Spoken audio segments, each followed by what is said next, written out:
Hello everyone and welcome back to my channel, or welcome to my channel. I'm Bird's Eye View Politics, and in this video I'm going to be continuing to cover the war in Ukraine. But first I'd like to give a massive thank you to everyone who watched my previous videos, and I'd like to note that yes, I have actually listened to your suggestions.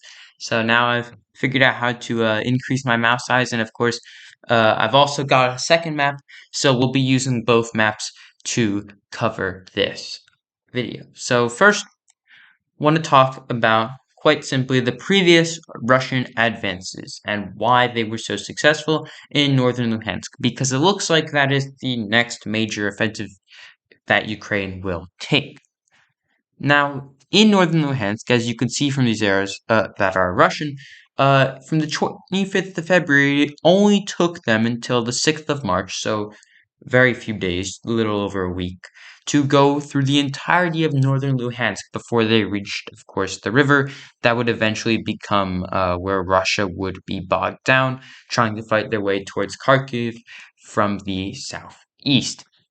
Now, Ukraine countered this, of course, and held them there for a while. But with Ukraine recently attacking throughout the region, they've made many, many gains, and some of them have been very important, such as in Kramatorsk. The Russian army is still shelling Ukrainians in pretty much everywhere along the east, especially in southwestern Luhansk or northern Donetsk. I do think that Russia could potentially be planning an offensive. However, we also had news of here in the Kharkiv area, Russia is still shelling Ukrainians here. So it's clear that Russia hasn't entirely given up on Kharkiv. They've just given up their main frontal operations in the region. We also had news just 7 hours ago that an explosion report in Belgorod.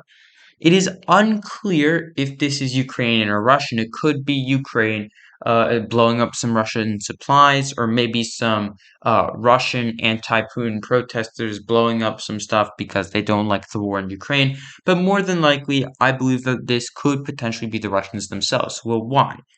Well, one, USA has made very clear, as well as their other Western allies, that they will refuse to supply any Ukrainian invasion of Russian territory. I think that in this case, Crimea would still be considered Ukrainian territory, as it is recognized as Ukrainian territory by the West. But obviously, Belgorod is Russian territory and has been even since before the collapse of the Soviet Union, much further, even with the Russian Empire. So this is likely Russia essentially blowing up some of their own stuff so they can make an excuse for civilians to leave. Well, why would they do that? Well, it's pretty simple. If Russia is able to get their civilians to leave, then their soldiers can essentially live in Belgorod because the entirety of the civilians there would have left. And the governor there, who's Russian, of course, is calling for that, saying that civilians have to leave and that the military should be brought in to reinvade Kharkiv.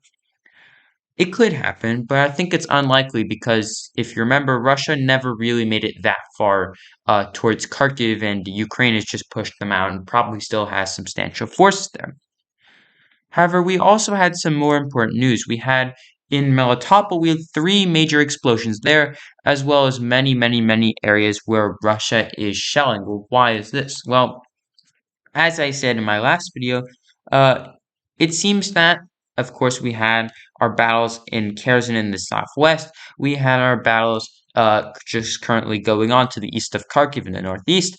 And now it seems that attention is once again turning to the south, where, as I said, there's a major railway line. And just like in northern Luhansk, the Russian offensive here was extremely fast. Invading on the 24th of February, they had already got to the outskirts of the largest city in the region, Melitopol, by the 25th of February. So literally it took one day to get all the way to Melitopol.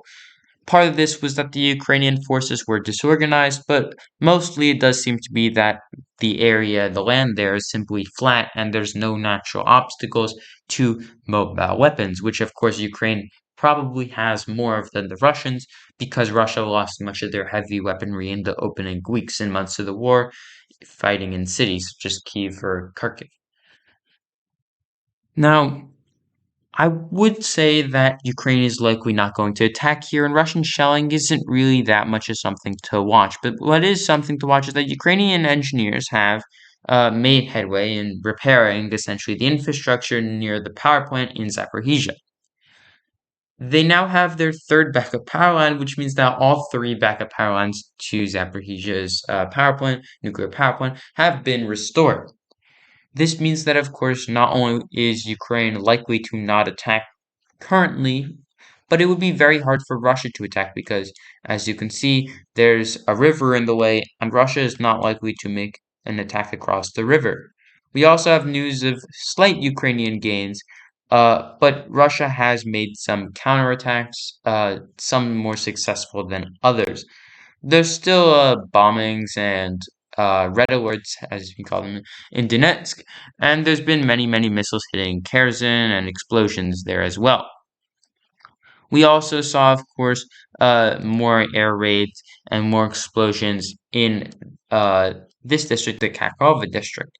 Well, why is this important to watch? Well, as I said previously, Ukraine blowing up the bridge that connects Mykolaiev's area in the West Bank to Kherson's on the East Bank is important because it stops Kherson getting supplies.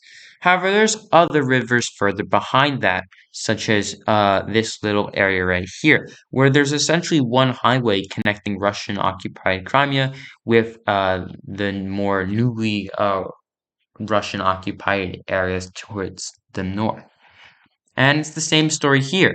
Right here, this is a major naval area. You can easily put boats here and send them either up the Dnieper or out towards Kherson, and they would essentially have the same effect as riverboats or gunboats with the whole gunboat diplomacy thing that has lasted since the 1800s.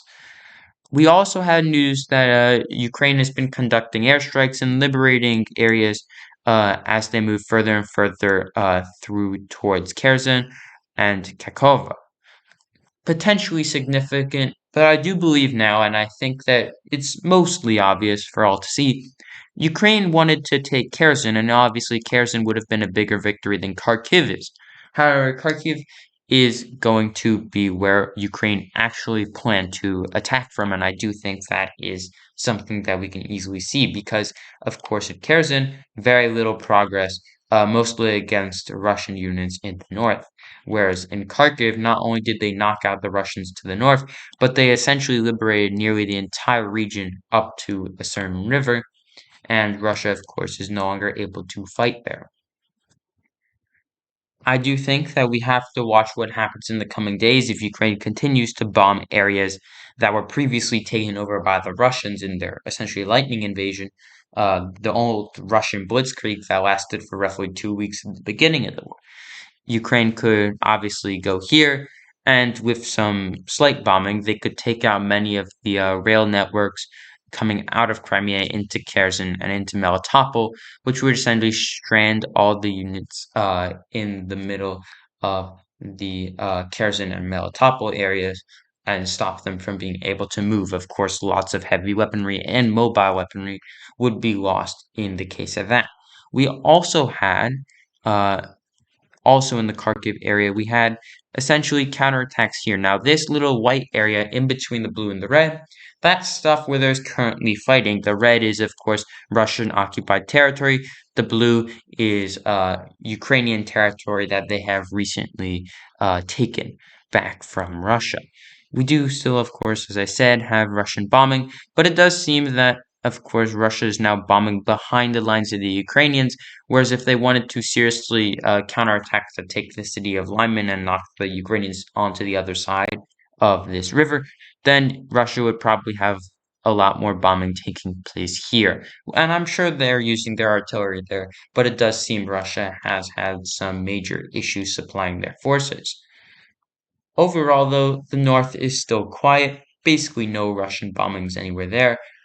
We do have some news from very far away with North Korea, where Russia has been buying weapons there, as well as Iran, where we now have news that Russia has purchased drones there. We also have, of course, um, major assistance shipments arriving in Ukraine, including radiation monitoring and personal protective equipment, which should be something to launch just because of potential issues with, of course, the massive amount of power plants in Ukraine, especially ones in the south that are close to the fighting. We also have a tiny bit of news out of Transnistria, which isn't on this website, livemap.com, but it is significant nonetheless, which is that Transnistria has been noticeably less in favor of joining the war. Previously, we had news that Transnistria would essentially take on the role of Belarus, not actively fighting Ukraine, but allowing Russian troops to move through the country. Transnistria now has essentially backed away from that and has said that they will merely aim to continue the status quo. So, what do you think will happen? Don't forget to like, share, and subscribe, and thank you for watching.